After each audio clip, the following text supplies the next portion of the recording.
എൻ്റെ voice cut ചെയ്യത്തില്ലെങ്കിൽ ഇതും അതിൻ്റെ കൂടെ ഇടണം. ഇപ്പം പറഞ്ഞതും കൂടെ. ഓ അതിൻ്റെ ചെല്ലപ്പേര്. ഇതെങ്ങനെയാ അമ്മേ പൂക്കുന്നത്? അങ്ങനെ കാട്ടിയടി എങ്ങാണ്ടാന്ന് തോന്നുന്നത്. എന്താ പന?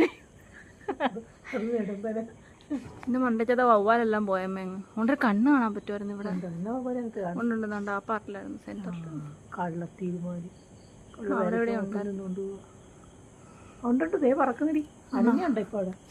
വവ്വാല് തിന്നതിന്റെ ബാക്കി പേരക്ക് ഇപ്പൊ ഞങ്ങള് തിന്നു.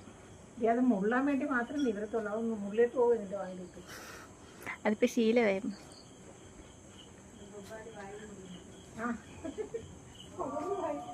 റോസ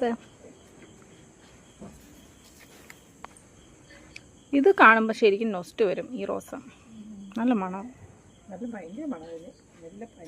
ഞാൻ നേരത്തെ ഫോട്ടോ എടുത്തപ്പോഴേ ഇതിന്റെ ഫോട്ടോ ഇങ്ങനെ എടുത്തിട്ട് ഇങ്ങനെ കൊണ്ടുവന്നപ്പോൾ കറക്റ്റ് ഇത് വന്നിട്ട് ഇങ്ങനെ സൂമായിട്ട് വരുന്നു. ഇത് പേപ്പർ ഫ്ലവർ പോലെ നല്ല രസം ഉണ്ടാക്കണം. ഇത് പക്ഷെ കുറേ ഉണ്ട്. ഇതിന്റെ വേറെ കളറും കൂടെ വെക്കണം. ഇനി വേണ്ട പാവപ്പെട്ട സാധനം. ഇതിനെ അപ്പം മൂടോടെ വെട്ടിക്കളഞ്ഞു. എന്നിട്ട് പിന്നെയും കിളിച്ചു വന്നു. ഇനി കുറച്ചുകൂടെ കഴിയുമ്പോൾ പിന്നെയും മൂടോടെ. വീണ്ടും വീണ്ടും വരും. ഇനി കരുത്തറിഞ്ഞ അതിനകത്ത് തിളങ്ങുന്നുണ്ടോ അമ്മേ? ഞാൻ പറഞ്ഞില്ലേ വെള്ളം വീണെന്ന്. ആ വെള്ളം വരുന്ന തിളങ്ങുന്ന.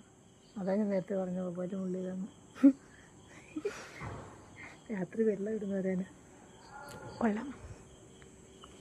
നമുക്ക് പിന്നെയും കറങ്ങി അവിടെ കുറ്റിച്ചെടി പോയി നോക്കാം. ഓ ഇത് പക്ഷെ കൊള്ളാട്ടോ. അതിൽ രണ്ട് ഫോട്ടോ കൊണ്ടെടുക്കണം. ഇങ്ങനെ വെക്കുമ്പോഴത്തേക്ക് ഓണാകുമ്പോഴത്തേക്ക് ഇത് നിറച്ച് പടർന്ന് വിളിക്കാൻ തോന്നുന്നു. ഇവിടെ പടർന്ന് വിളിച്ച് തരണം. അപ്പം ബാക്കി വെട്ടിക്കളഞ്ഞോ ആരോടും പറയണ്ട.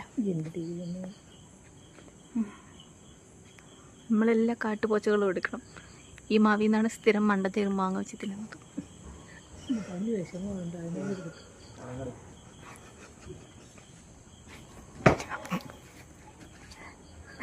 ചവിട്ടിയമ്മേ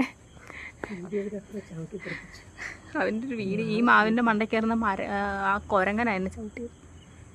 ഇതിൻ്റെ ഈ ഷീറ്റിൻ്റെ മണ്ടയ്ക്ക് കയറിന്നിട്ടാണ് ഞങ്ങൾ മാങ്ങ വെച്ച് നോക്കണ്ടേ. ഓക്കെ അപ്പം ക്ലോസ് ചെയ്യാം.